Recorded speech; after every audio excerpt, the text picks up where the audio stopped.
Roll sound, please. Now speed. Speed. Action, Clark.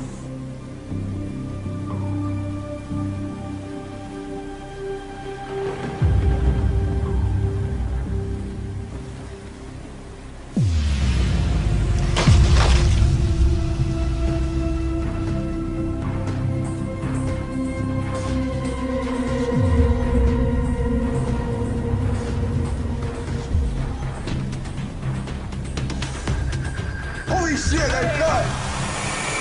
If you're an artist in this day and age, you've got 1 million people with their arms folded going, impress me. And Dead End impressed people. I was shocked at how it just kept building and building and building, you know, all the way to Howard Stern. It was on the cover of magazines. It was one of the biggest fan films that's ever been made. I always thought that after Batman Dead End that Sandy was going to get a deal with Fox or Warner Brothers or Paramount, one of those big production companies. You're excited, you're like, okay, well now what's going to happen? Sandy was poised, the rocket was ready to take off, and It was a very exciting time.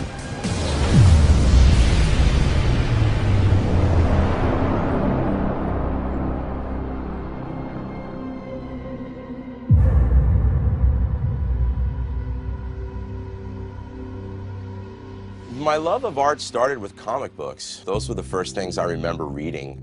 You know, he would always be sketching in his books. Comics and superheroes were just such a big part of, you know, the gestalt of the Collora family. I mean, we had, you know, superhero stuff everywhere. All his comic books, he had them all in a row. He had them all cataloged. He knew the stories. He knew the characters. I mean, he was really into it. My favorite title was Batman, drawn by Neal Adams at that time. I'd say it was the mid-70s. They were doing the Batman television show. So the television show wasn't exactly Batman and Robin, it was a satire on Batman and Robin. And the comic book company sort of couldn't help follow the television show because that was the moneymaker. The Batman and Robin that we grew up with had a very nasty Joker and had very nasty people, and Batman fought crime, and he was as smart as Sherlock Holmes, and he was athletic. He could win the Olympics if he wanted to. And so I went into my editor, one of my editors, Julie Schwartz, probably one of the most recognized and best editors around. And I said to Julie, I'd like to draw Batman. How do you think you know what Batman should be and we don't know what Batman should be? Julie, Bobby, it's not just me that knows what Batman should be. It's every kid in America knows what Batman should be. I'm just one of them. The only people that don't seem to know what Batman should be is people here at DC Comics. Come with me, you're drawing Batman. So I went with Julie, I was teamed up with Denny O'Neil, and we started turning out Batman stories. A little darker, a little more cape, a little spritz down the pants. We had Batman. Some of the other artists I like were John Byrne. Jack Kirby was a big influence as well. But Neal Adams was my favorite. It all started with the Neal Adams Batman. Subsequent to that, I'd have to say one of the biggest influences in my life artistically was Heavy Metal magazine. I loved heavy metal. Back in the 70s and the early 80s, that was just a plethora of incredible artists who all contributed different stories, so it was kind of like an anthology type of thing. And some of the artists that I was completely taken with were Mobius, Richard Corbin, Philippe Droulier, Inky Bilal. Those European guys, I think, were doing a lot of things that most of the American guys weren't doing in comics. The work was a lot more avant-garde. It was a lot more like hand-painted as opposed to the way that stuff was being done here in the States. Not that it was any better or worse, it was just different. And then, of course, along came Star Wars. When my son saw that movie, that was the beginning. Then it came from doing art to actually having this mindset that he wanted to make movies.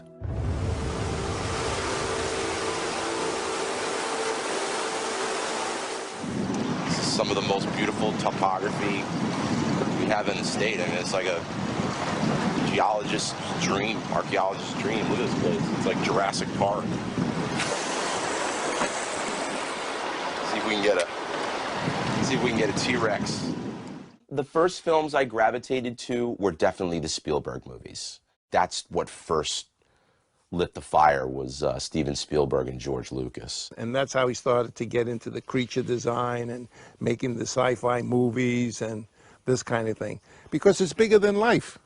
And who's bigger than life than Sandy? And I remember the big question for my parents was, is Sandy gonna pursue a life as an artist, as a creative individual, or is he gonna go into more like marine biology or oceanography? And it was a big discussion in my house at that time. I was very stressed out about it, and you know, my grandfather, he never said much, but he was a very perceptive guy, very smart guy. And he came up to me and he says, I tell you, the best thing anybody could be in the world is an artist, because they make the world beautiful.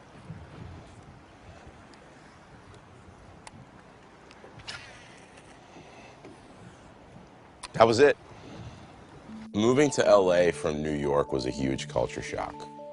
Sandy moving to California was like setting a bomb off in the Collora family. My mother became just obsessed with everything that Sandy was doing, how he was doing in school. There were tons of phone calls. We moved out here because Joanne was getting tired of getting on a plane every time she wanted to see her two sons. And so we bought this house, and, you know, we're all set. You got a couple of bucks, and now you're ready to enjoy the boys and just let them be successful, and, you know, let's see how far they can go now, you know? I was going to Cal State Northridge. I was going to go there for a year, establish residency, and then go to SC, film school. I first met Sandy back in Cal State Northridge, and we were going to industrial design class. I mean, at 17, he was easily 5-6 years ahead of everybody else in that class. I would see all of his industrial design drawings, and I remember being like super impressed with just how modern everything looked compared to what he did before. It was very different. I mean, it seemed to me like he was really learning new stuff. Aliens, I think, was the first movie I saw in the theater when I moved to California. That's when I became familiar with James Cameron, who I think is our greatest living filmmaker. Aliens, Terminator, we would put all that stuff on and we would draw to those things for 8, 9, 10 hours a day. He just studied what was in those movies, what made them fun, what made them interesting. The types of movies that Cameron makes, I think, are the best of both worlds. They encompass the eye and the artistic nuances of a Ridley Scott or a Stanley Kubrick film, yet he's made the top 2 grossing films of all time. Sure enough, after studying Predator and Terminator and Blade Runner and all these movies, you know, it only seems fitting that he's gonna end up at Stan Winston. Who's this guy over here? Sandy. He's one of the hired help. Can't sculpt for a darn, but he sure can pass football. I remember looking at Sandy's artwork and thinking, wow, this is really clean work.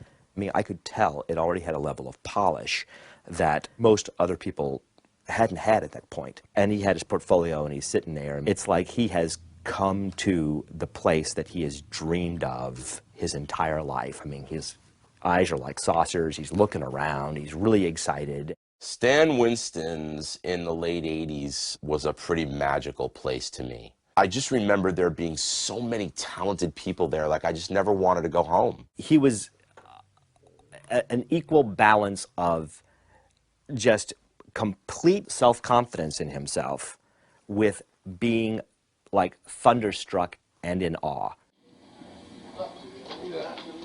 Is that insane or what? I mean, are we magicians of special effects here, or? No, you're just trying to pay your way through college. I'm a magician of special effects. There you go. But the balance would do this, you know, sometimes the confidence would get a little much and sometimes the wonder would get a little much. I mean, he asked a million friggin' questions. They kind of glommed on to my enthusiasm about Cameron, and they loved telling me stories about him on Terminator and Aliens, about how he would storyboard sequences himself and operate the camera, and it just, I just became infatuated with that type of director and that type of filmmaking. Because, you know, Jim was not just a great filmmaker, Jim is also a really great illustrator and artist and conceptual artist himself. I remember seeing drawings up at Stan's studio that James Cameron had done for Terminator and for Aliens, and just, I couldn't take my eyes off them. There was like a pencil sketch of when Lance Henriksen was going to play the Terminator. There was a really cool pencil sketch of, you know, Lance's face gone, and there was, you know, the inner workings of the endoskeleton. And we'd say, hey, Sandy, we need you to seen this, you know, seen this glove. And we'd come back, and the glove would be sitting there, and Sandy would be looking at a drawing. And before you could say anything, he'd turn to you and start asking questions. And you go, Sandy, Sandy, Sandy, focus, please. But I get it. It's just like movie magic in the back, you know, lot of their little studio. And Sandy's part of this world. And I'm thinking, my goodness, this is where Sandy's gonna be. He got in, and I don't think he's ever gonna let go. Getting the job at Stan Winston's changed everything. I just loved it there, and I wanted to spend more time there. And eventually, I wound up leaving school and working at Stan's full time. There were so many people there that were far more advanced than I was. And even at that young age, I knew that, like, that's where you want to be. You know, you want to be around people that are better than you, so you learn more. Now, mind you, for the record, I wasn't doing a whole hell of a lot of creative things there. Which we all did. I mean, we all started out at the bottom, you know, you're seeing things, you're casting things. And you could see in his eyes that he was very frustrated. I was making a lot of noise there about wanting to sculpt and paint and draw and do more of the creative stuff. Essentially, that's probably why he was eventually let go from Stan Winston's. Getting let go from Stan Winston's was a bummer. Unfortunately, I mean, I was really young and I was very inexperienced in the ways of a creature shop works, that there's people there that are senior to you, that have been there longer, and there's kind of like a pecking order there, you know, and it just didn't work out. That whole experience at Stan Winston's was part of the foundation that taught Sandy how to proceed with his career. Obviously, Sandy was made for bigger things. I went and wound up at Landmark Entertainment, actually working for Gary Goddard and Tony Christopher, where I had the opportunity to design and sculpt. Sandy was not like the other Kaiser, you know, he was extremely loud, very opinionated, very strong-willed, and, you know, initially I thought pretty obnoxious, you know. And one of the other sculptors was showing me his portfolio, and there were pictures of RoboCop in there. I said, you know Henry Alvarez? Henry has always been nothing but just a humble, gracious, nice guy. You know, he's so talented. He's done some amazing, iconic work for the film industry, and just no ego about it whatsoever. I called Henry up, and it was a couple of months went by before I wore him down and just, yeah, okay, come to the studio, come. In the beginning, he had a lot of talent. He was an exceptional two-dimensional artist, wanted to be a sculptor. At first, I didn't think he really had what it took. I first met Sandy down at Henry Alvarez's shop. Sandy was very sure of himself, a little on the cocky side, but a really nice guy. You know, he and I hit it off instantly. After a little while, Henry took me under his wing and started to train me. He stayed with it. He became an exceptional sculptor. Henry Alvarez was one of a kind. He taught us how to read a photograph and the lights and the shadows and the forms and all that. His eye was just incredible. The word brilliant, in my opinion, is quite overused, especially in this industry, but Henry Alvarez was brilliant. He sculpted Darkness, RoboCop, all this great Rob Bottin stuff. He worked on The Thing. What I learned from that man is unparalleled. It simply cannot be measured. I mean, I'd watch that guy rough stuff out in an hour. You know, we're talking about fishing and we're talking about, he's just,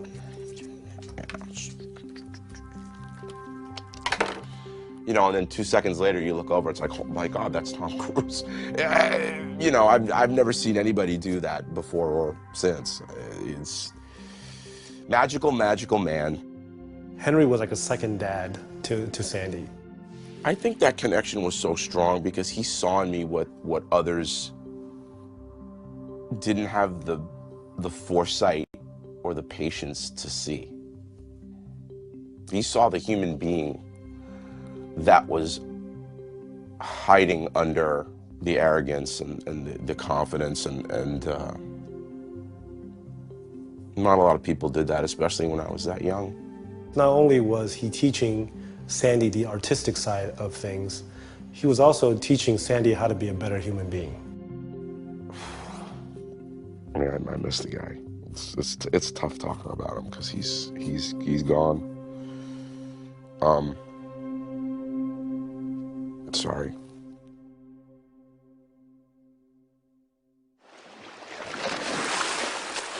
Look how beautiful she is. Look at her.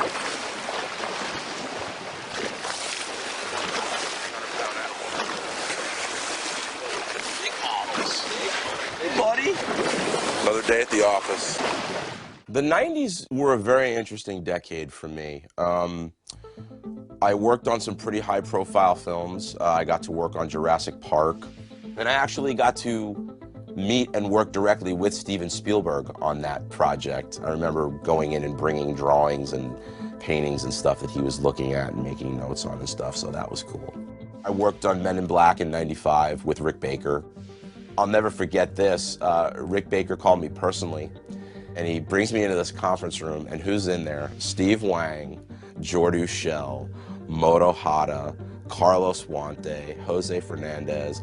These are the best designers in the business, the best creature guys in the world. And to be asked to be a part of that really made me feel that I'd arrived and was pretty cool. I also did a lot of toy development work. I started a small company designing and sculpting action figures for companies like McFarlane Toys, Mezco, Toy Biz. I did a lot of the Marvel stuff. I had a big contract with Lucasfilm. Sandy was really into the dramatic poses and muscular superheroes, and that was a new thing on the scene. You know, it's basically right out of the comic books into an action figure.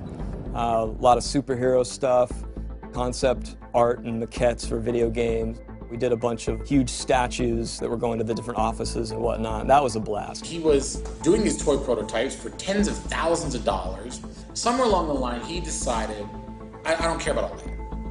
I want to make movies. That's really what I want. You know, I could have all this money and a house and all this stuff, but that's not really what it is for me. And that impressed me. Out of all the projects I've ever worked on, all the movies I ever worked on as a sculptor, a designer, or an effects guy, my favorite by far was The Abyss. Jim Cameron's my hero. I want to be like the guy. You know, I aspire to be like him. The way that he saw Cameron talking to people and controlling the set, I think really just kind of galvanized Sandy and made him think, my God, you know, this is how a director should be, and you know, you've got to be in charge, you've got to know exactly what you're doing, exactly what you want. That's probably the main turning point for him, and may have been one of the major things that made him want to direct, is just being on that set and seeing Cameron do his thing. And to get there, he started to learn how to make the pieces that go into the movie, and then getting on the other side of the camera, you know, how to make those things look the best. So I went and spent a lot of the money that I had made in the toy industry building a spec commercial reel. And I got signed with Level 7 Productions as a commercial director, and I started working right away.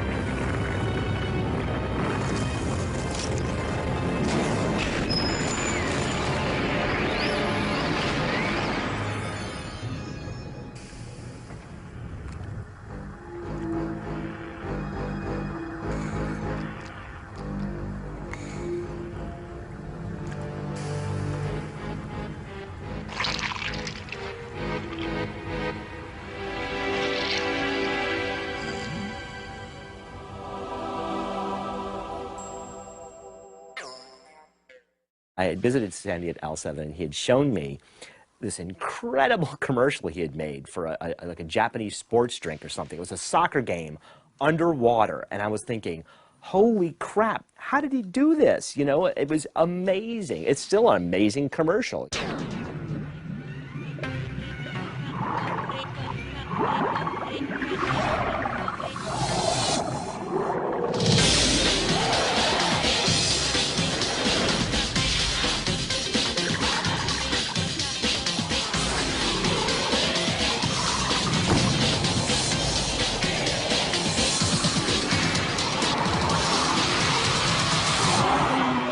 I was directing commercials, and at the same time, I was trying to get my first feature film off the ground. And I remember sitting down with Chris Van Houten at Level 7, and I was frustrated. It's like, you know, why doesn't anybody want to look at my reel? Why, how come I'm not getting it? And he's like, dude, if you want to get the attention of the Hollywood boys, he said, you have to do something outside of commercials. You know, you have to do something that's a little longer, that encompasses a little more, that's maybe a little bit more cinematic. And he said, you know, you should think about that. He says, I think you've got the talent to do it. What Sandy is looking for is something to catapult him where he should be, which is directing feature films. He had the ability, he needed the shot to show that he could do it.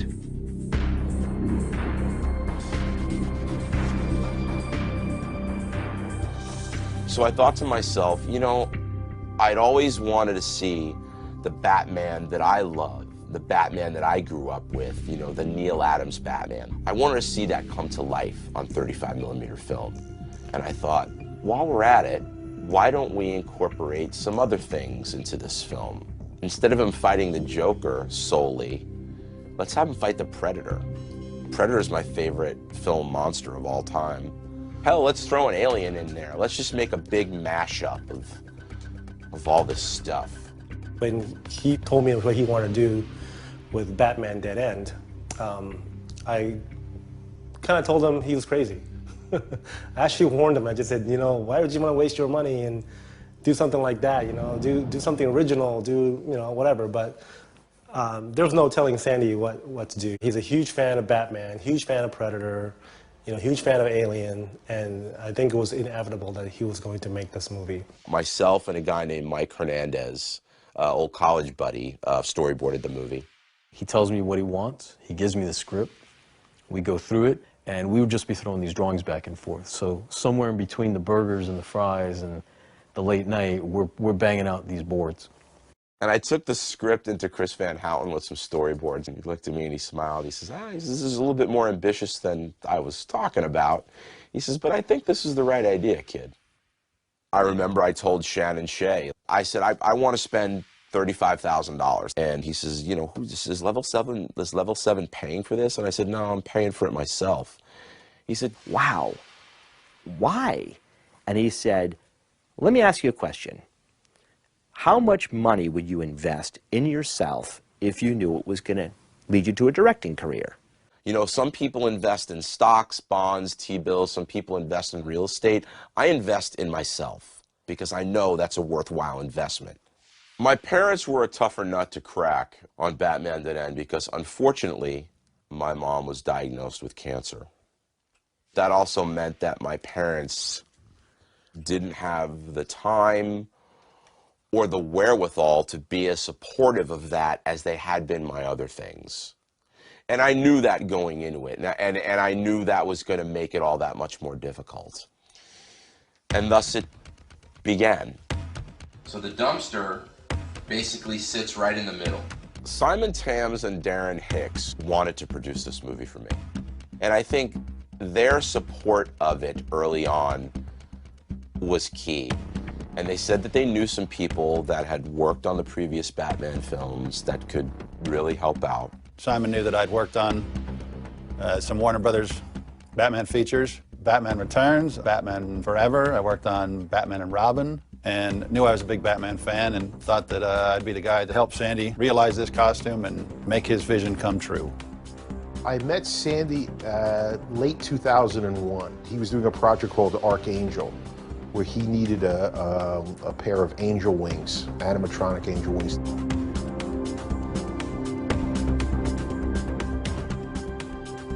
He told me, I want to have, first it was Predator and Batman, which I said, all right, maybe. But he wanted Alien, Predator, and Joker. I mean, it was so much to do. I said, this is not going to happen. Like, real slow. Oh, that's it right there. Greg Ramundos, who was one of the effects artists on Batman Dead End, was a friend of mine, and he had mentioned that Sandy was doing a short film about Batman. I'm a huge comic book fan and a Batman fan, so I wanted to be part of this thing. Immediately I saw the potential of playing with these characters like Batman, Predator, Alien, and as a stunt coordinator, it got my creative juices flowing because I wanted to see what I can do with these three characters. Slice at his groin, slice at his chest. Over, straight. Scott Rhodes, really gung-ho, really excited for the project. And when he approached me, there were some intricate and difficult shots he wasn't specifically sure on, which was my forte, where he said this alien is going to come down and grab somebody and pull them up. And of course, right away, I get excited going, okay, this is cool. This is something I want to do. Not even about the Batman, just this was a cool stunt. And then the fact that there was a superhero film on top of it, I thought, okay, this is doubly cool. I'm crazy, and you know, you just have to find the right crazy people, and wow, there was one out there. His name was Sandy Collora, and it was so cool and challenging, and he had it completely boarded, so it wasn't going to be grab the shot and go. Every shot has got to be perfect. Greg Ramundos, who was the mechanical designer, called me saying this guy Sandy Collora's got this project, and there's a creature or two I think you could play. And seeing all the storyboards and everything laid out professionally, just knowing that it was going to be shot, you know, in the dark, in the rain, I realized, oh, there's a production value here that's going to look really nice. I thought, well, okay, not only will I help play a Predator, let me help make Predators. Batman Dead End was a perfect storm of sorts. Nick Alvarez and myself were sculpting the Predator suit at Henry's shop. Nick and I had a ball sculpting that Predator suit. Man, that was fun. I was painting everything, making Predator helmets, making Predator dreads, all the weapons, all the mechanical stuff. Everything else effects-wise was being made at Greg Ramundos' shop in the Valley. Sandy and Nick Alvarez invited me over one night to go look at the sculpture, and we spoke at length about the paint job, and I kind of explained to him how I painted the original Predator. The paint job was based out with orange and flesh colors, and then the blacks and the browns and everything else was introduced into the paint job to bring it into what it was. Sandy was very meticulous about what he wanted this Predator to be. He really wanted these Predators to be accurate to what the movie versions were, and as well as creating his own Predators as well, since that whole world is so open to interpretation and introduction of new concepts and ideas. Every quill that I put in the Predator's head, every dot that I paint on that Predator's skin, I'm thinking, how's that gonna look on film? How's that gonna look when it's lit right, with the smoke and the rain? It's such a buildup. We were making a Batman movie. We were making Predator suits. It was like a dream come true. So I'm waking up at 5 o'clock in the morning to go to either Henry's or Greg's and work. 12, 15 hours. Okay, you're stalking me, turn. And then at 9 or 10 o'clock at night, I would drive all the way back to Orange County to Hoag Hospital to see my mom. By the time we rolled into pre-production on Batman Dead End, she was already going through chemo. It was a living nightmare for her and for the family. I lived for 6 months on 4 hours of sleep a night. And that's no lie, that's no joke. And it was fucking hard, dude. You didn't think all that stuff was going through my head about my mom's dying and I'm making a fucking Batman movie? I mean, every day, but my mom was always there. No, go to work. As you're standing up, spread them. There you go. You know, not out like this, the shoulders. Okay. I knew to achieve this project, the biggest key to getting this to work was getting the right Batman. Clark Bartram was not my first choice to play Batman. Originally, Sylvester Stallone was supposed to play Batman in Batman Dead End. Yeah, that's cool. It's hot. My lawyer at the time a wonderful woman by the name of Libra Keene. She says, well, you know, John, her husband, he plays golf with Sylvester Stallone. Why don't you go talk to him? And I remember looking, I mean, I'm a huge Rocky fan. Huge. Like Stallone, like grew up with that, right? She goes, bring up, you know, your sculptures and your artwork and stuff and talk to Sly. Here's his number. I went home that night. And I called, hello? I said, Mr. Stallone. He goes, no, you call me Sly. I said, okay, Sly. My name is Sandy Collora. I'm a friend of Libra Keene's, and I've got some projects. Oh, yeah, sure. Listen, you come up, you know, on Tuesday or whatever. Mind you, this is before Rocky Balboa, before John Rambo. He was in that kind of funk before he kind of reemerged, you know, like the Phoenix he so wonderfully did. That was the only reason why somebody like that would take a meeting with somebody like me. Come up, knock on the door. And there, standing in the doorway, is Sylvester Stallone. And he looked phenomenal. I couldn't believe how good he looked. He was yoked and just looked great. He invited me in. He said, hey, how you doing? Come on in. Oh, you got visual aids here. And he took one of the sculptures, and we walk in his living room. And he's like, so, you know, Libra Keene tells me you direct a lot of commercials and stuff like that. What are you working on now? I said, well, oddly enough, I said, it's a little Batman movie I'm putting together. And he put his drink down and he goes, Batman? Really? Stallone was a big Batman fan, and, you know, he said he wanted to be play Batman.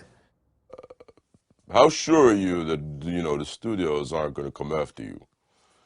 I said, well, to be honest with you, Sly, I'm winging it. I don't know. And there's just a long pause, and he just goes, all right, I'm in. And I'm thinking in my mind, he's going to give me the money, or somehow at that moment, I didn't know what he meant, but what he was telling me is that he wanted to play Batman. I explained to him how we were going to do the cowl. I said, what I'm going to have to do is life cast you, and we'll sculpt it over the life cast. And I remember clear as day telling him, Sly, remember, this is only going to work if we do this kind of under the radar. I don't really recommend getting your manager and your agent like involved. Oh, no. This is, you know, we're just going to do it, you know, guerrilla style, skeleton crew. That's how we did Rocky.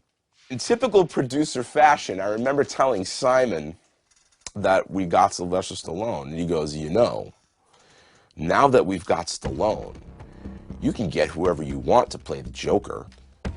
My favorite Joker that's ever been done is the animated series. And Mark Hamill does the voice on the animated series. He's like pretty much the definitive Joker. I mean, he would make a great Joker. So now here I am in the same week. I've just been up at Sylvester Stallone's house. Now I'm talking to Luke Skywalker, who is saying to me, Sylvester Stallone is it, I'll do it. The end of the week rolls around. We got alginate, we got director's chairs, you know, plaster bandage, everything we need to do the life cast. Now I'm 10 minutes from his house. My cell phone rings. He goes, hey, yo, it's Sly. I said, hey, Sly, what's up? We're almost there. He goes, look, I got some bad news, kid. He says, I can't do it. There was some problems with some of his publicity people, his agents, because we were dealing with different copyrighted material, and it involved stepping on a lot of people's toes. I remember like yelling at him, like on the phone, like, Sly, we talked about this. I told you. I know, but you gotta understand, you know, it's different for me. I got more to lose than you and all that. And eventually I understood, and we amicably, you know, parted ways and whatever. And then, of course, as soon as Stallone went away, Mark Hamill pulled out. Now, that would have been really something, but it didn't come, it never came into fruition. The person that eventually was going to wind up playing Batman, along with myself, was basically going to be carrying this movie on his shoulders. Sandy was looking for bodybuilders, guys that didn't need to be in, you know, a plastic suit with fake nipples and all that to play Batman. He was obviously looking for not only a guy with a physique, but a guy who could move. So I drove all the way up to Level 7 Studios, met Sandy, and I read the part. And I can remember there was one part when I grabbed Sandy and I pushed him against the wall. And I read one of the lines, and he looked at me with this fear in his eye. We all wear that was Batman. That was Batman. And I walked off and went home and got the call, and you know, the rest is history. Clark was not the Batman fan he is now back in 2002, 2003 when I hired him for that movie. If I'm being honest, I never really watched Batman, other than the campy, you know, TV series, and he's like, listen, that's not the guy.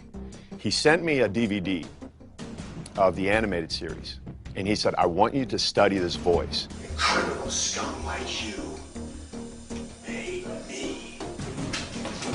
That was the first step in the process, is really grabbing a hold of what the character was meant to be like, and for Sandy's vision. Clark was relying very heavily on guys like me and Mike Mack to talk him through about why certain things on the costume were achieved a certain way, how they were going to look on film, how it was going to translate all into the language of film to get the best performance out of him. Clark was a Marine. I mean, he's not just a pretty boy who goes to the gym all the time. He's a guy that lived the life, walked the walk, and then put his body into this high level of professionalism. So you give him a blade, you give him a leap, you give him, I mean, he's a stuntman, really. He wanted a lot of movement out of him. He wanted to be able to turn his head, things that had not necessarily been able to be done with the feature versions. All the cows before that, going back to the Tim Burton, you know, yeah, there was no movement in the head. They needed to look at the comic book, and that's the thing that they weren't looking at. The ears are going to dictate a lot of like how aggressive it looks, you know. The decision to sculpt the cowling was basically a favor to Sandy because I had been mentoring him since he was 19 years old. And he had come to know my style of sculpting and wanted to use that factor on the look of the new cowl. The ears should curve in just the slightest bit. They shouldn't go straight up or see, like on both sculpts, like I noticed, there's a tendency for them to flare out a little bit. That I think is weak. Strong is it's curved in at the top. Of course he would sculpt the cowl, right? Who else would do it, right? He did a beautiful job on that. It had a really cool look to it that I'd never seen before in a bat cowl. There was something really organic, but that felt like his face, but it was also a mask. So I thought that was a really cool, interesting approach. You know, I built up here to make his jaw a little bit stronger. And I'm thinking of playing in to make this thinner so you get the movement. Yeah, and also to create a shadow there so it even looks from the side, looks deeper. Yeah, stronger. The main thing that stood out to me was the look. It wasn't a helmet. It was an organic face. It's really the only expressive cowl where it looked almost like he could, if he crinkled his face, it moved with him. The cowl was cool. The cape was cool. The belt was awesome. The boots were awesome. Everybody has to make compromises. I think this was an experiment in not making compromises, and it worked. We also had Andrew as the Joker. Look at me. This is who I am. My mask is permanent. You have a choice. My contribution to that was Joker's makeup. Sandy said he wanted a nose and a chin, and I was able to talk him into doing a little thin little brow piece. I'll get Batman. Oh, I'll get him. Mark my words. We have a play date. It was very comic bookish. I suppose that was the thing that I liked the most. Very creepy with the long chin and the sort of hook nose and the pasty white face and the stringy green hair. And having him in a straitjacket, you know, certainly helped. That Joker influenced the movie Joker. I think that maniacal, berserk quality was right there.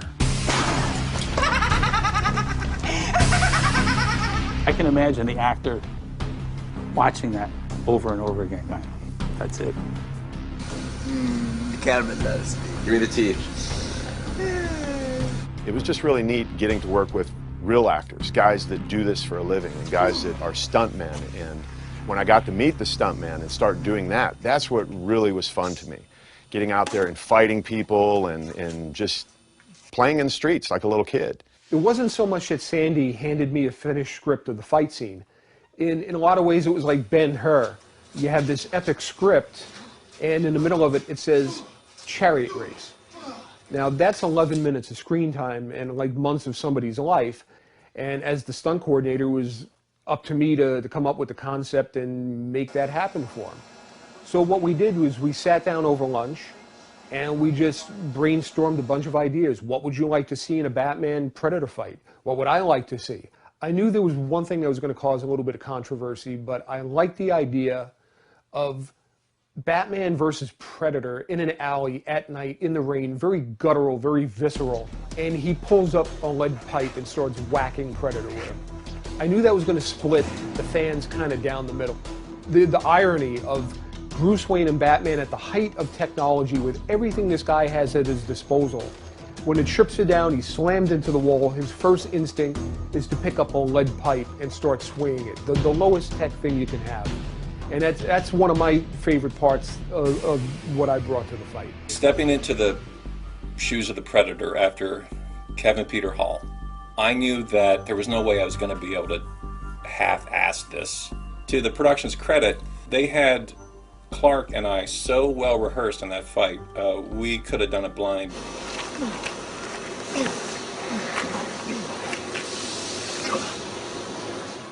Around March or April, I get the news that my mom is terminal. So I remember going to the hospital. I was there with her alone. And I said, look, we don't know how much time you have. And my mom looks at me and she goes, what are you talking about? And I said, well, you know, I'll put the chute off. And she leaned forward out of the bed and she says, do not do that.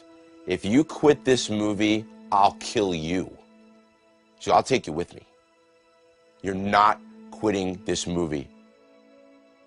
It just goes to show like the kind of woman she was, you know. And I remember after that, I did cut the workload back. We did push the chute.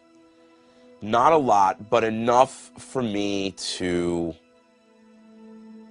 spend just more than a few hours every night with her, which I thought was a good thing because it was a little bit of the balance of both.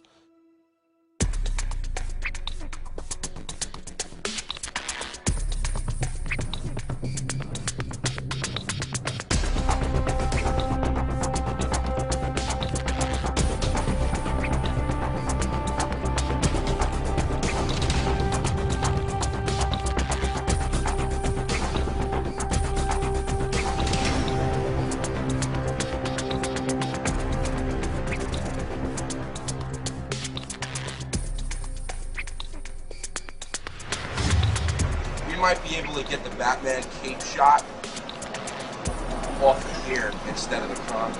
Okay. All of the work that we put in pre-production benefited all of us on set because it went pretty smooth. The shoot was probably still till this day the best 4 days of my life. We get to the set and it's just like, wow, this is so cool. The set was phenomenal. I mean, the way they built this little alley was amazing to me. And I was in there practicing, and then I show up to shoot, and I see this thing transform into like a movie set, and I'm like, oh man, this is real right now. I'm on the real deal. There were so many other layers that were impending in because you were really creating this world, and Sandy had done such a ridiculously cool job of just art directing his own stuff. So everywhere you looked was his visual. We got the E-fans going, and we got smoke rising, and you build not only the tone of the piece, you build the tone of the shoot. It was just exciting to see everybody dressed up as, you know, predators walking around and heads and pieces of armor, and there's all this activity with people doing, you know, script revision or, you know, talking about the scenes. You know, there's Henry Alvarez is there, and then Steve Wang showed up on the set, and everyone wants to see this type of thing kind of go off, and, you know, there's Sandy over there, and so I gotta pull this off. We started on a, what was it, Thursday night, and it was supposed to be a walkthrough, and it was a shoot-through. I remember Sandy saying, listen, dude, when you put that cowl on, you're not Clark Bartram anymore. You're Batman. You understand? And I'm like, yeah, I understand. So Mac is suiting me up. I'm thinking to myself, I have to transform myself into this character that I've learned about over the last few months. So Mac puts the cowl on me. I got up and I walked over and I just felt like I became Batman. I really did. And I'll never forget, and I don't think Sandy will either. I'll never forget this. The first day of shooting, out walks Clark in full costume for the first time, and I froze, and I just looked at him. He walked up to me to give me some direction. He's like, okay, here's what I need you to do. You know what's up first, right? We're gonna do this, we're gonna do that, whatever. And he just looked at me like this. He looked at me with that scared look again, like the day when I auditioned and I slammed him against the wall. And I just walked off. I didn't say a word. And I remember looking at Anita, his wife. And he said, what's wrong with Clark? She said, what happened? I said, I'm talking to him, and he just kind of didn't acknowledge me. He just walked off. And she said, that's not Clark. That's Batman. And I'm smiling now, just like I was then. It was like, yes, like he's there.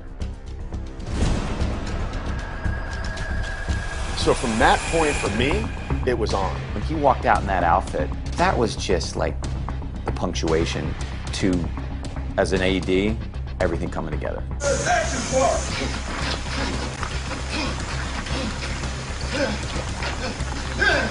Henry Alvarez, I think, said it the best. Seeing him on camera and the fierceness, the expression that he applied to Batman, his body, the way he moved, it was like he totally became Batman. What do you think about all this, Henry? Oh man, it's looking cool.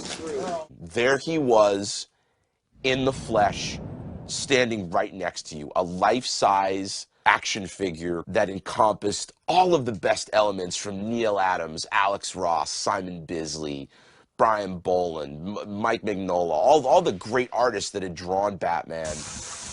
I think all of it was there, and Clark embodied all of that. Criminal scum like you made me.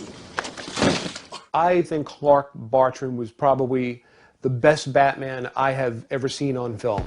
He had the look, he had the intensity, he knew how to do the action, he was never doubled. The part was extremely physical. I mean, you couldn't get a more physical part, I don't think. And he's throwing himself down in the puddles, and he's getting all banged up, slamming into the wall.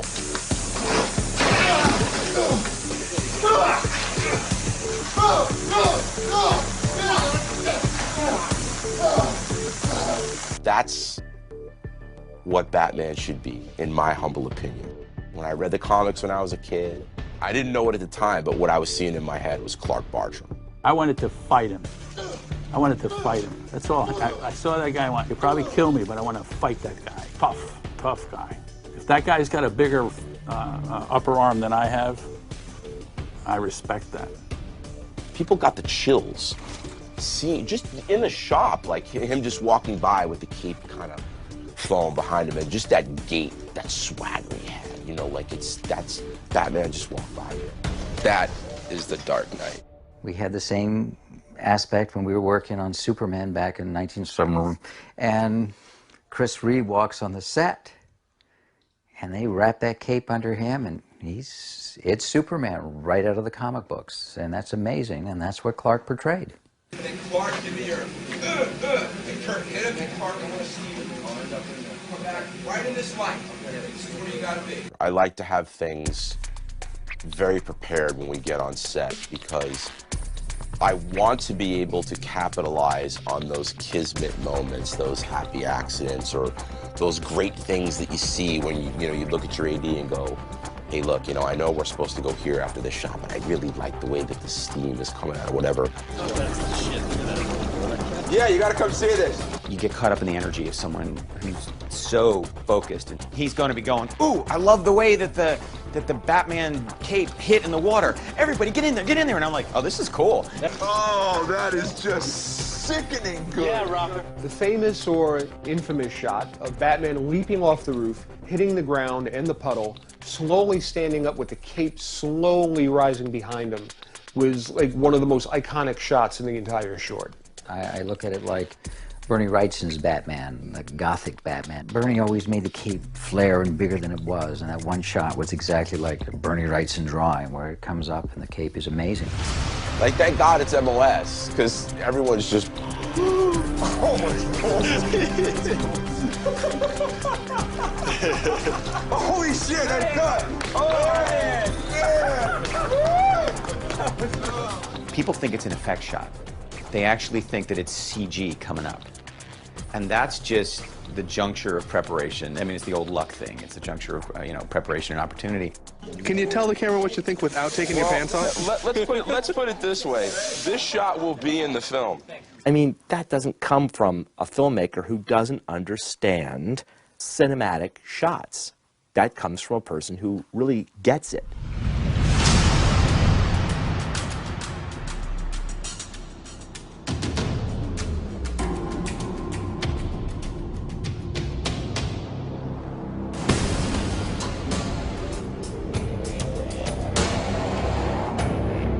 Whenever you do a superhero movie, the fans are always going to be divided. They're going to be split down the middle because they all have preconceived notions of what Batman or any superhero looks like and how they act. But unanimously, with this short film, everybody digs that shot.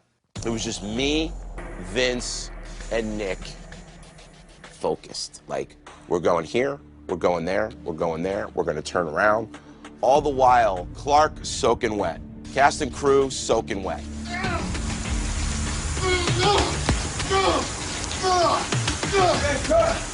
It was all night shoots, and we shot all night. Action! It was always raining, and it was always raining. Cue the rain, cue the smoke, and everybody's like, oh, we're miserable. It's like, it's a rain frickin' shoot. We had this sequence where the Joker's against the wall laughing maniacally, and the alien comes down, grabs him, and drags him out of the shot.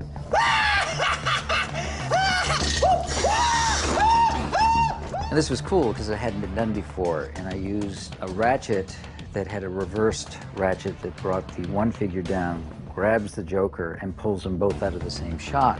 And it's never been done at this time. I kind of have this saying that we make the impossible possible and the incredible by appointment only.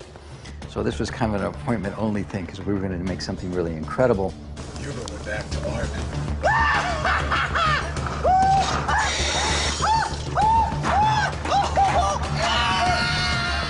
A superhero movie has to be kind of handled with kid gloves. It has to have the right director. It can't be just a good director. It can't even just be a great director.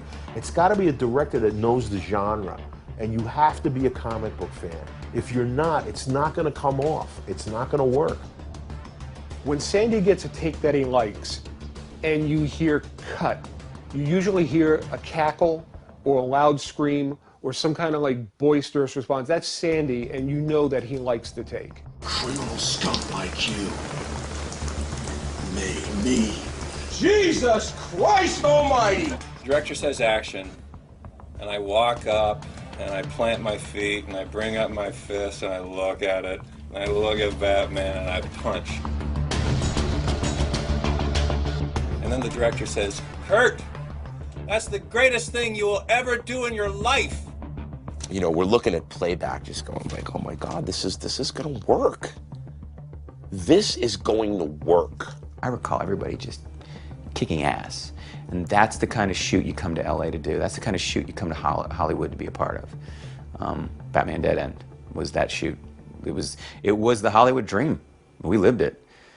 I think I caught a really bad cold too. Maybe bronchitis.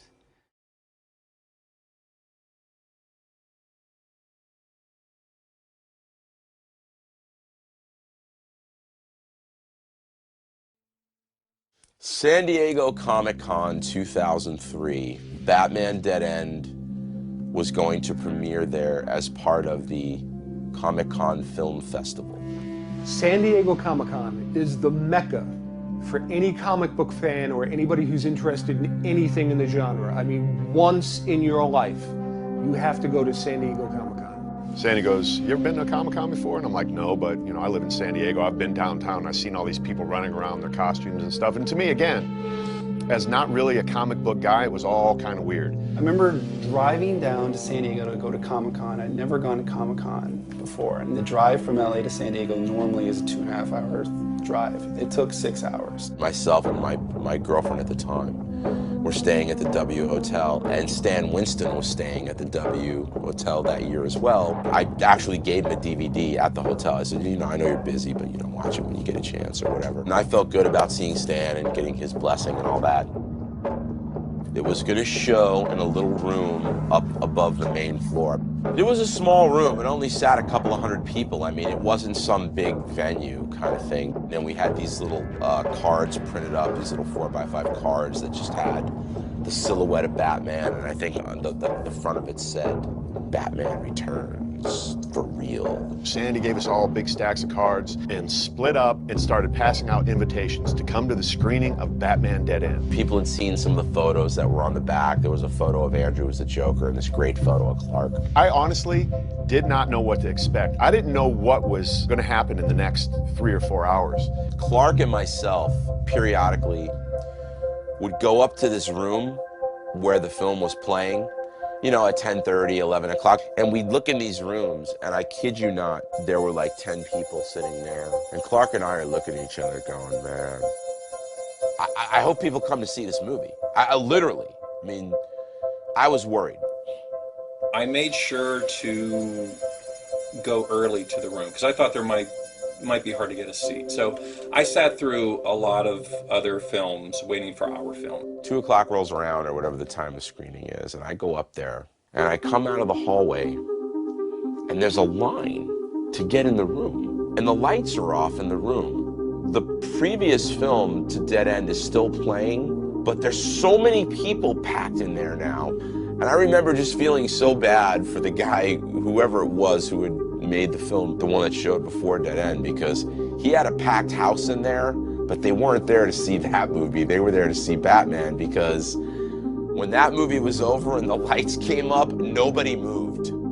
So I'm in this little room, and Sandy comes in, and we were shooting behind the scenes, so there's someone with a camera, and Sandy's like, dude, you've got to come out here and see what's going on. I walk out of the door, and there was a line, no exaggeration, that went as far as you could see. It was immense. And I'm thinking to myself, there's no way everybody's going to get to see this movie. So with the camera, we went down, we started talking to people. What do you think about this? This is insane. There's going to be 600 people out here waiting to see this thing. Look, they're lined up half an hour in advance. This thing's going to go off. They couldn't wait for what they were about to see, and they had no clue. I was seated there, kind of like the only one in the theater who knew, like, you fanboys. You do not know what you're going to see. I was inside the room with Clark, Simon and Darren, myself. We were all in there. Kirk Carley was there. And I can remember the first hit of music comes on. And then you see the first scene, and then the chills start coming up in my body. And I'm just looking around the room like, something's about to go down. And the movie starts out, you see Joker, and people are like, hey, all right, Joker, and it's like a cool-looking Batman. All right, that's kind of cool.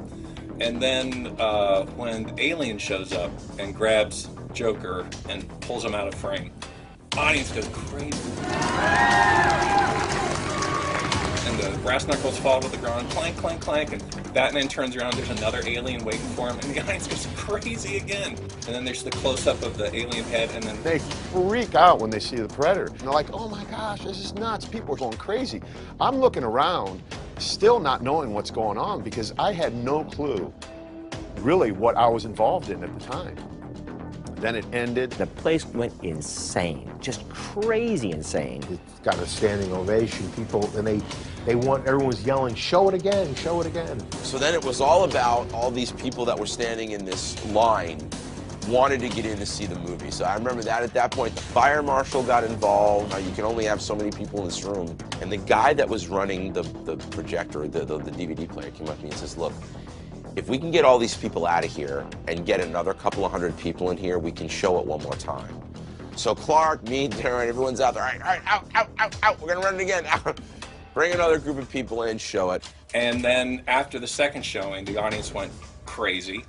There was a time where if you made a short film, you were lucky to show it in a room full of 50 people. At that point, we're all feeling pretty good. You know, a couple hundred people got to see our movie. You know, it got like a standing ovation. Everybody was clapping. Everybody loved it. We thought that was the end of it. We're like, we came, we saw, we conquered, we did what we meant to do. Everyone's just stoked. And all of a sudden, a gentleman by the name of Jeff Walker approaches me. And Jeff is, I believe he's the head of programming for the Masquerade. For those of you who don't know, the Masquerade is the biggest event at the Comic-Con. It's held in this gigantic hall that holds 5,000 people. And it's the costume contest. They have all these giant movie screens everywhere. They show all the trailers for the upcoming movies that year, the superhero movies. This is a big event on Saturday night that everybody goes to. He says, look, I got an idea how we can show this movie to everybody. He says, I'm gonna open the masquerade with it. And we all looked at each other and was like, well, can you do that? He's like, well, yeah, I'm the director of programming. Just get me a DVD. So I remember the line for the masquerade ball was at least 4,000, 5,000, 6,000 people deep. And I was with my buddy, and I was like, we're not getting in the back of this line. They're going to open the doors in 10 minutes. Let's go around back. We actually snuck in through the back and ended up sitting like third row of this masquerade ball. And by now, the word got out. So it was standing room only. I'm an artist. I'm a creative person. You know, to embellish things is part of my job description. But no exaggeration, no lie. The lights go down, it comes up. You hear the bass. And I remember the crowd just screaming, exploding. And I remember looking at my friend and we're like, whoa, this is interesting. And how did all these people know about this? And then as soon as the first dialogue with Batman and Joker comes up, it's shh, it's like a hush, just quiet. It's over. Everybody's just riveted to the screen. And I can hear people behind me whispering, what is this? As the thing goes on, it's getting more and more involved. The alien shows up, Predator shows up. You could feel the intensity in this room.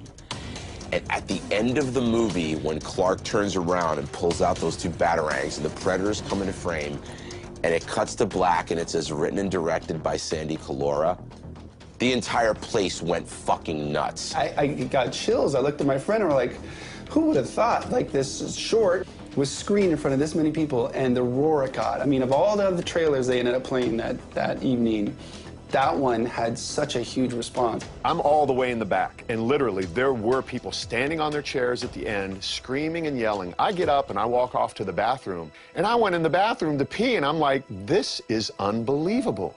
What we did right now shook up the world. It just culminated into this gigantic crescendo that was Batman Dead End at the Masquerade at Comic-Con 2003, and it was one of the best nights of my life, without question. I mean, I was on cloud nine. You could have knocked me over with a feather. It was pretty tremendous.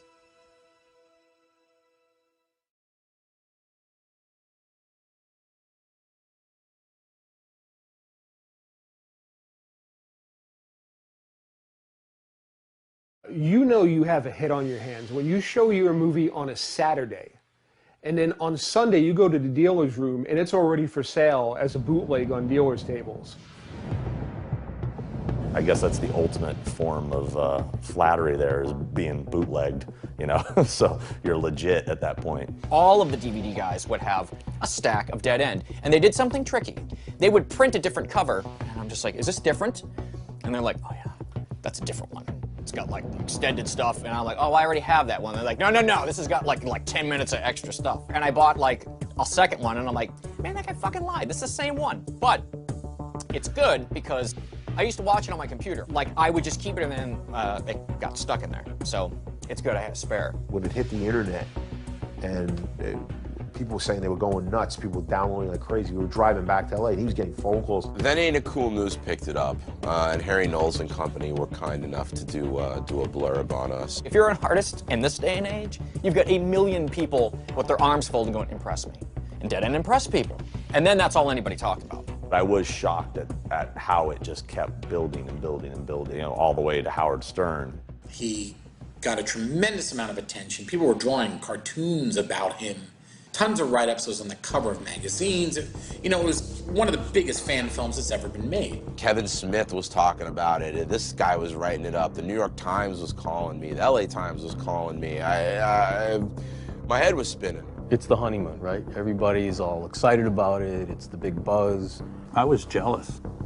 I hated him.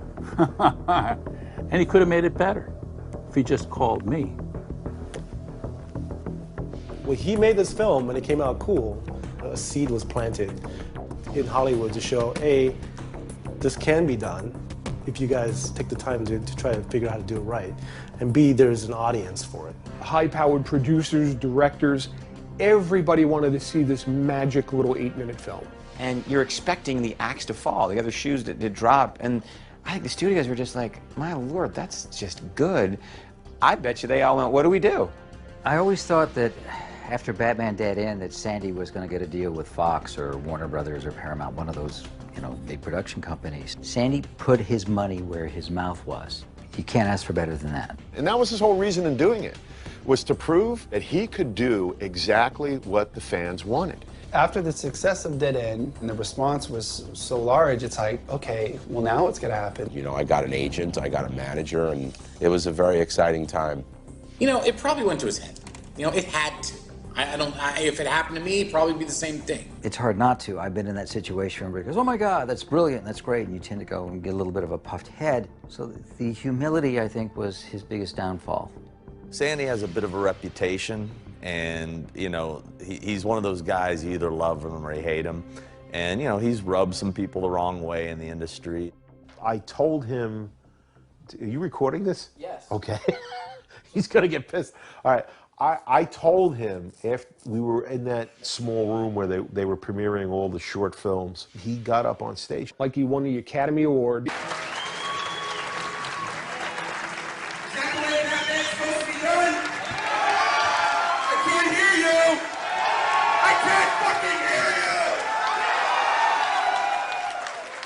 The power, you know, the electricity, the moment, he got really egotistical. And it really showed. It just felt a little bit uncomfortable. I kept saying under my breath, humble, humility. He just wasn't quite there. But I understand the enthusiasm and just the unbridled joy of unveiling that project and seeing the way people reacted. You know, it was hard to restrain. I said, you act humble. Don't act like, you're not Cameron yet. People tend to relate to somebody that seems more on their level, more one-to-one, more sharing than I'm greater than you, I'm bigger than you. But there was also that little part that said, wow, this is kind of like feeding into his ego. I hope it's not feeding into his ego in a very bad way. I want to show you something. What are you doing over there? All right, watch this. What is this?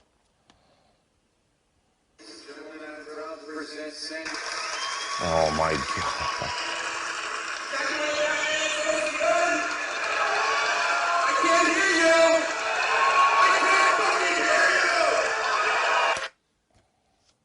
Where did you find this? I shot that. What do you see when you watch that? I see a young guy who didn't know any better, you know. I'm embarrassed by that footage. I mean, you know, what do you want me to do, lie? I mean, it went to my head. The success of Batman Dead End went to my head a little bit. And it fed an already pretty healthy ego. And I took some knocks for that, and I got knocked back a little bit by that. I had to, you know, regroup and reassess how I was doing things, and I'm still doing that, you know. It's a process for me. I guess I kind of made a little fool of myself there, a little bit. Yeah, a little embarrassed by that. I have heard from people about Sandy's ego. He's always been very humble around me, and he's always been very gracious, and he's always been just a nice guy. So in all honesty, I've never experienced that ego side that everyone's talking about. So Sandy's super excited about this, and you know, who wouldn't be? And then the honeymoon's over. Batman Dead End premiered at San Diego Comic-Con. It was a Saturday. We were having my son's second birthday party on July 25th at my house, and my mom was there. She wasn't feeling too good. And my younger son, Salvatore, he was being christened the next day. So it was a lot of excitement around our house. We had friends around. And I remember looking at my mom. She didn't look good. She was sitting on a couch, and my son was in a little bouncer.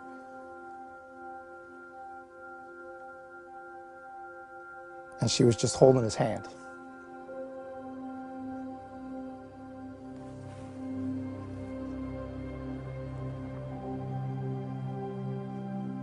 said, I don't feel good. She said, you know, I want to go home. I remember saying to my dad, you know, why don't you just, you know, get her home and, you know, so she's more comfortable. And I get this call, the phone rings, and it's my dad. Who was at Long Beach Memorial Hospital saying that my mom had passed away. She'd actually died on the freeway, in the car on the way home. She never made it home. When the time comes with the love of your life has a terminal illness, then at that moment, our whole lives just changed. And it would never return to what it was again. My dad was just a wreck, like an absolute wreck. You know, I watched movies from when I was a kid, and you always see scenes where, you know, there's a family gathered around, and, you know, they're saying their last goodbyes, and it's like this surreal moment, and like, you know, we didn't get any of that. Sandy and Sal have missed them very, very much, especially Sandy. You know, he was very, very close with his mother, and the constant contact, you know, for advice, and he misses that. It should be like the best time in the world, you'd think, and all of a sudden it's got this cloud hanging over it. It was pretty awful. I could tell, like, he just didn't, it was almost like he built this wall. I just don't think he wanted to expose that, because there was all this really good stuff going on at the time, and I think that he wanted to try to focus on that to take his mind off what was going on.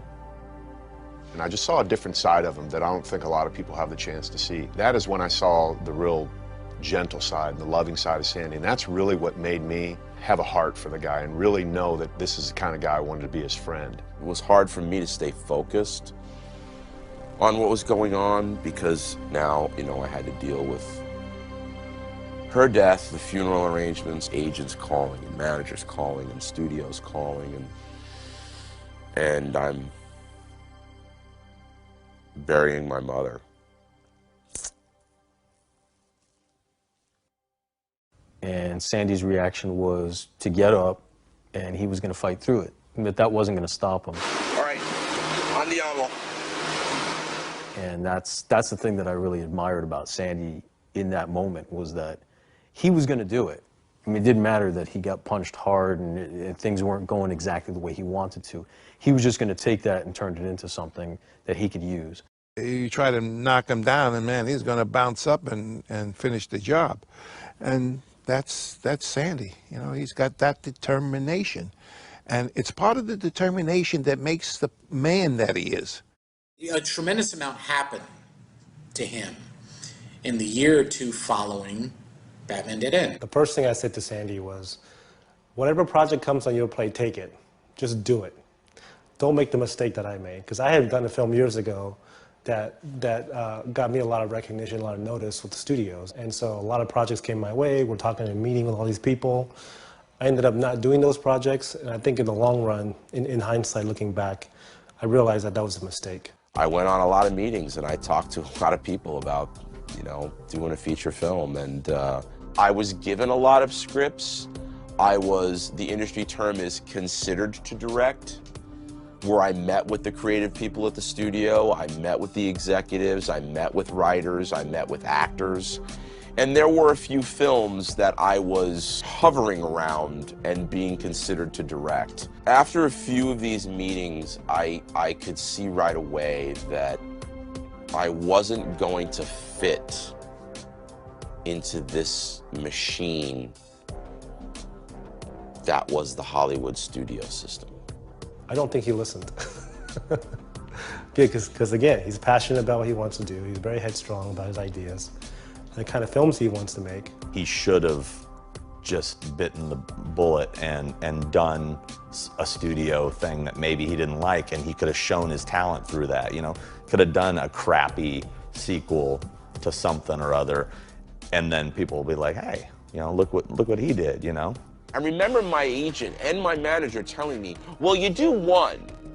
You know, do one and show them you can do it, and then they'll give you another one, and then maybe down the road you get to do something you want. And that didn't gel with me. So what, I have to make shit and put my name on it to eventually get where I want to be, no, that ain't happening. Sandy was poised, the rocket was ready to take off, and nothing seemed to come of it. The phalanx of situations and meetings and things that you have to go through to eventually get into the director's chair of a studio film is so convoluted and so dense that if you screw up at one of those little junctures along the way, you're out. So I could be doing great until I got up to Executive X and said the wrong thing about person X or project X. No, it's out. He's a loose cannon. He's a problem. He's this. He's that. When you go into the studio and you talk to them and you're very confident, they always misread that as being an ego. You know, Sandy and I are very different types of people, but we're both artists with a vision. And I think that scares them because half these, well, I'm being kind here, half these executives, probably more, don't know a goddamn thing about filmmaking. They don't. They're all about statistics. They're all about, you know, kissing ass to get to where they are. You know, these people don't even like movies, you know, half of them that I've met. And they take meetings because they literally have rosters to fill. They have a schedule book, and they got to fill it to show that they're working. Because these guys don't give a flying fuck about you. They're just filling their schedule. That's all it is. Quite frankly, the problem with Sandy is he wants to do a lot of his own stuff. And that's difficult. That's hard to do in Hollywood. You really got to be up there. You have to pay your dues to get to the point to where you call the shots. And I think he wanted to shortcut that a little bit. He'd already stepped off the bridge.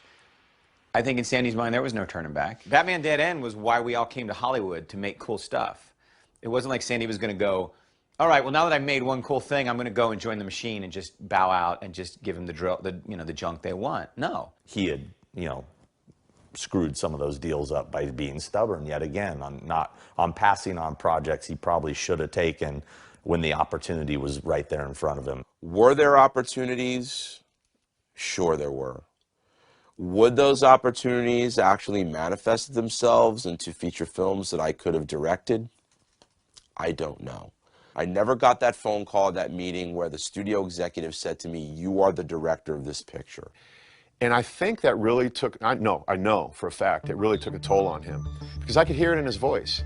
Going from that super, super high that we were on at Comic-Con to waiting, having meetings, you know, getting brushed off, then to completely being ignored. Sandy and I were hanging out at his studio, and he said, "Jordu, do you want to know why I haven't gotten any of the opportunities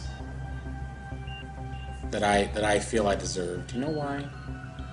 I said, "No," and I didn't know what he was going to say. He said, "People don't like me." I thought, my God, you know, what? You know, to me, he said, "People think that I am loud and obnoxious or pushy, or I want my own way too much, you know, and this is the truth, you know, they don't like me."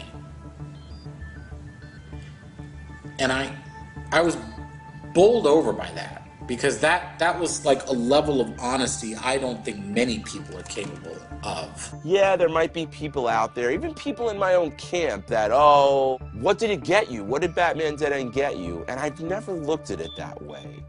I've always looked at it in a way of, what did I learn on that movie that I'm going to take onto the next movie and make it better? Not necessarily what the movie itself as a whole got me. I think there's a big difference there. And to me, it's always been about the work. It's not about all this other bullshit. So, did I get to make XXX2 or Snakes on a Plane or any of those other movies that I was given the scripts to and considered to direct? Just not my bag. He's also willing to live with the consequences. That's the difference. He's got the courage of his convictions.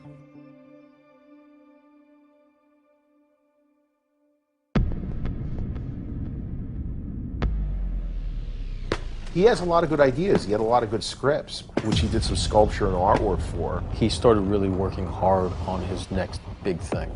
And turned out to be The Circle. The Circle is an alien gladiator movie. Picture Gladiator with Russell Crowe meets Star Wars. He's got these awesome shaman characters, that aliens with these long faces, and they all have these different nuances to them. The earrings and the way their headdresses are done. And in looking at the drawings and the designs that he had made for it, those designs were really fresh. The story for The Circle was originally conceived by me. Nick Reed brought on another writer and very creative guy named Hans Rodionoff. And to make a really long story short, Hans, who was very hot at the time as well, was supposed to write The Circle. He was supposed to write the script, I was supposed to direct and design everything. And I remember thinking, this is really a brilliant project. He's got another hit in the making. He just needs that one break. Nick Reed, my agent, asked me, if there was one guy in Hollywood, producer, studio exec type, that you would like to meet with to talk about a project, who would it be? Without missing a beat, I said the Weinsteins. These are the guys that got behind Quentin Tarantino, that got behind Robert Rodriguez, Kevin Smith, all these guys, independent filmmakers that I looked up to that did great work. And I said, you know, I think Bob Weinstein would get me. You know, I mean, I think he'd really be into what I have going on. I think that's a great choice, great choice. Set up a meeting with Bob Weinstein. I went crazy. I designed and sculpted so much stuff. I mean, this presentation was like a rolling road show. It was 10 or 12 maquettes, it was models, it was everything. I had all these drawings. I kit bashed model parts and made this incredibly ornate and articulated chair that the villain, Lobro, sits in. To this day, I've put more work into The Circle than anything else I've ever developed, hands down. I go over to, at the time, was Miramax, and they take me up to the conference room, bring all the maquettes up there, all the artwork, everything, set it all up, 20-minute ordeal. In comes a guy who is not Bob Weinstein. You know, I don't think that the people that he was talking to were mega high-profile people. And, you know, you wind up giving the pitch, and, you know, you're disappointed because you wanted to meet with the man, and it's some development person or whatever it is. So we went out, and we pitched to the studios, and we had tons of meetings. We went all over, and after a few pitches, the three of us, Nick Reed, myself, and Hans, got together, and it was right around the holidays, and Nick said, look, he said to Hans, why don't you take the holiday break and write it on spec? And Hans didn't want to do that, so I wrote it. And he's got this really great script. He's got a lot of energy and dynamics in it. He's got a good character. And looking back, you know, you think now it's like what John Carter of Mars tried to be. So at that point, I decided that I was just going to go out with it as kind of like a one-man show. Like, look, I wrote the script, I want to direct, I designed all these characters, I sculpted all these maquettes, I've designed this world, and this is the film I want to make. It came close a few times. I actually had a producer attached that brought a very famous actress to the project to play Satana, the alien warrior princess. And the only stipulation to that was, I'll never forget this, was that I met with this actress, who shall remain nameless, and she says, look, I love the script, I love your passion, this is great, but I don't want to wear that makeup. Satana has to be a human. And I said, but if she's a human, you lose the whole gestalt of the story. You lose the whole Star Trek element of it. You know, it's Kirk with the green girl. And she was like, well, I'm not going to put my face under, you know, 2 inches of rubber. So that was the end of that. So eventually, I realized that The Circle was not going to be my first feature. It was just too big, and the budget was too big. The Circle is still my favorite project till this day, and it's something that I still remain very passionate about, that I'd love to get to make someday. And so, Bob, if you're watching this documentary, just give me a call. Let's set up a meeting. I got some cool stuff I want to show you.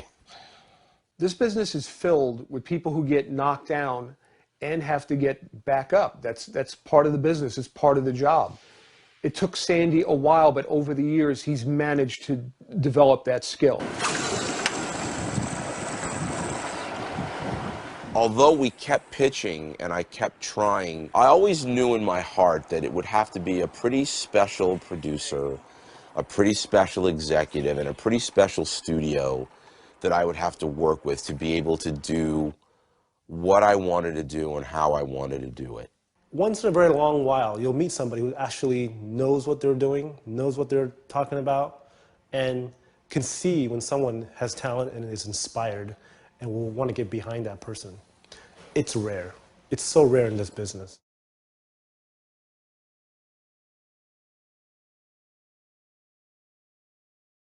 I sat back and said to myself, you know, I wonder if I should just go make an independent movie. Why am I putting my future in the hands of these people?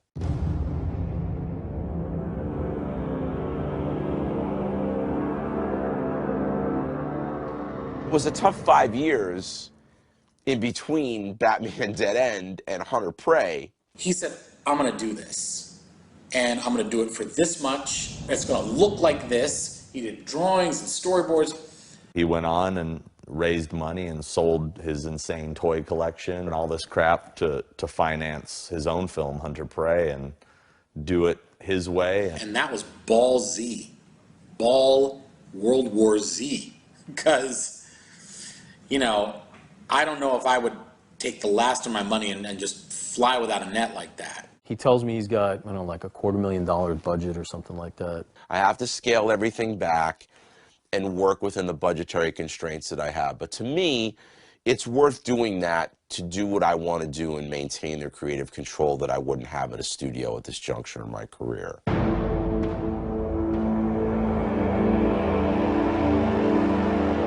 It's on an alien planet, and he, shot someplace. I know he shot in Mexico, and he could have driven out to the desert or Vasquez Rocks, or, he could have done the lazy way, but he didn't.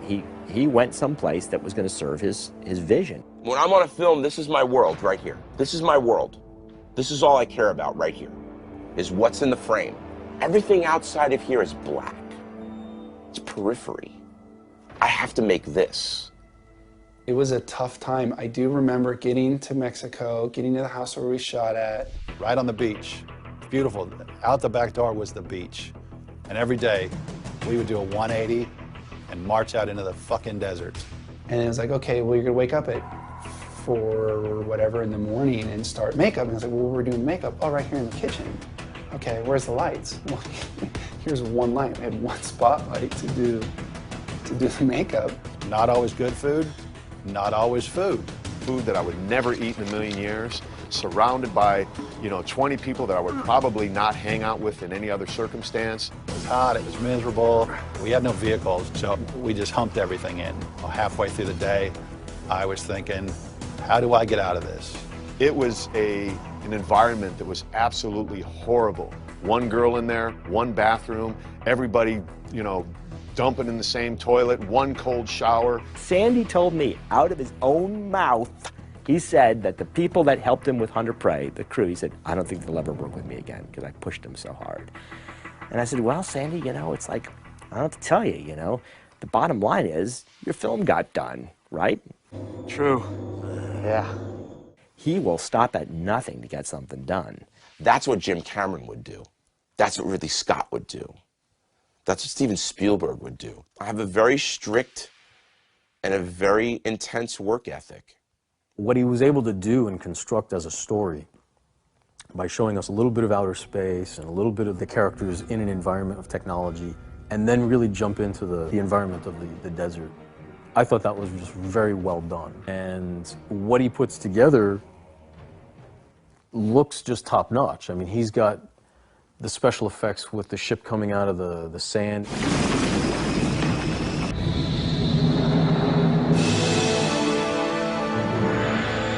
And it's all movie magic, it's like, it's a dumpster with sand and two guys are pulling some plates apart and you're like, oh my God, really? That's how you do that, I just didn't understand how he managed to get this done, especially for the budget and for the spectacle of it. I think the story is a good sci-fi story. It just harkens back to good old-fashioned science fiction. But at the same time, I felt like it was lacking something. It didn't have a movie star connected to it. Clark is great in that film, but is the voice of Aaron Gray. That's your star. Had one of these helmets come off and it had been John Malkovich or, the film would have been all over the place, you know, it would have been huge. And that's the only reason. You know, another thing you don't hear a lot of people talk about is how well Hunter Prey's done internationally.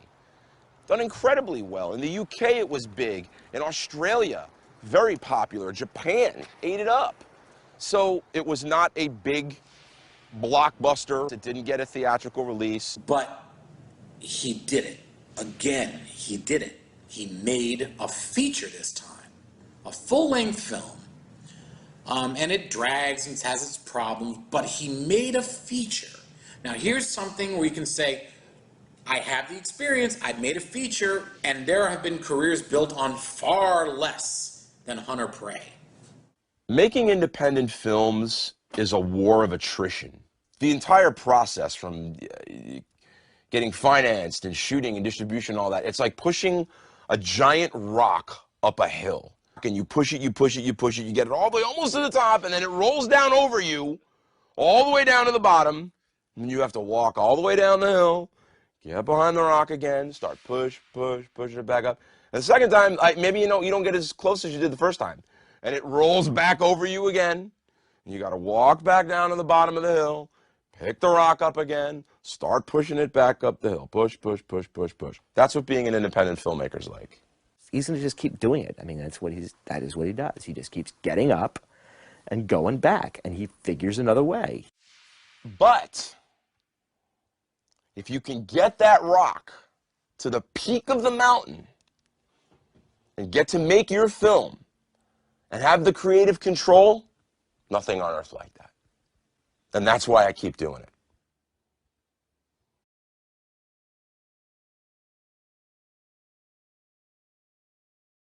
The best thing to ever come out of Batman Dead End for me, personally, is I'll never forget a buddy of mine's at a toy store and he goes, hey, there's a toy and it's you as the Red Predator from Batman Dead End. And I was, get out of here. He bought it to me. There's the toy, 7 inches of Big Red, and that was the character I played. Randy Falk at NECA Toys asked me if I would be interested in doing a toy of Big Red.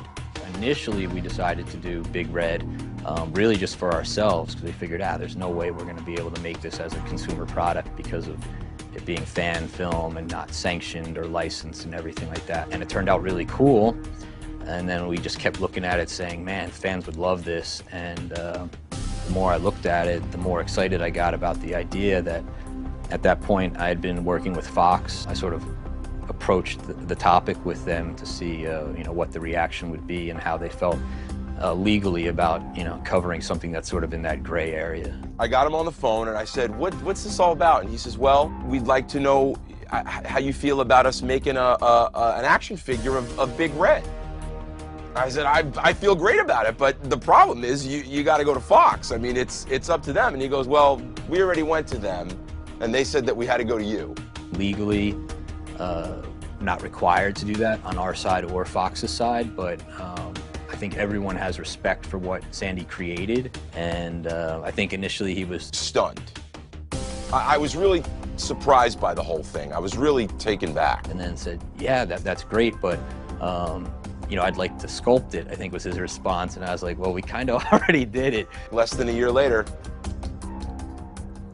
this is the proof in the pudding right there. That is a quarter scale, 18-inch articulated, fully licensed action figure of the Big Red Predator from Batman Dead End. For me, that's the pinnacle of the success of Batman Dead End. Something as simple as a short that's well made, having that much value 10 years later that someone's even going to bother making a toy. I think that's pretty cool, and I think that's a testament to the film itself and Randy just being a huge fan and having the love and the dedication and the want to do it, to be able to approach Fox. I mean, I think that took a lot of chutzpah on his part, and it was very cool of him to do that. And I think what NECA came up with in the end is a really, really incredible, super accurate representation of that character, and I could not be more thrilled with it.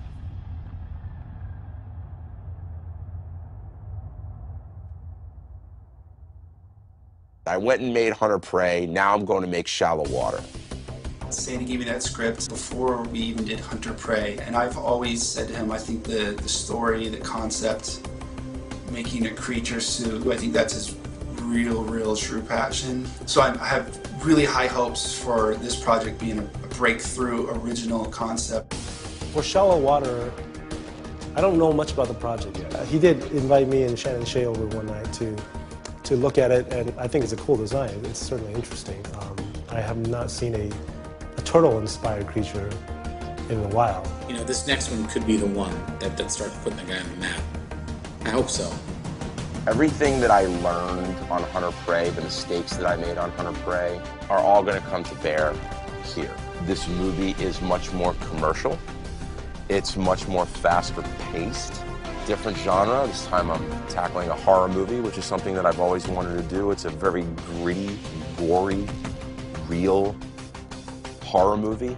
I know it's another passion project of his, you know, and even though I think looking in hindsight, he really didn't take the road of making those big studio movies, I think in the long run he'll be much happier doing what he's doing now, which is raising his own money, making these lower budget films, but having full control.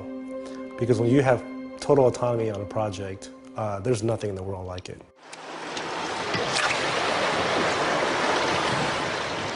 You know, this is me. You know, this is me. I'm a pretty happy dude. I mean, you know, I follow both my passions in life vigorously. I mean, I fish and dive a lot, and I write a lot, I draw a lot, I sculpt a lot. You know, I'm always creating. I come out here and take a deep breath, and I get invigorated to just keep pushing forward creatively, and that's all you can do, is just keep moving forward. It's just, it's really hard to do when the waves are good, or the fishing's good. Oh, there he is.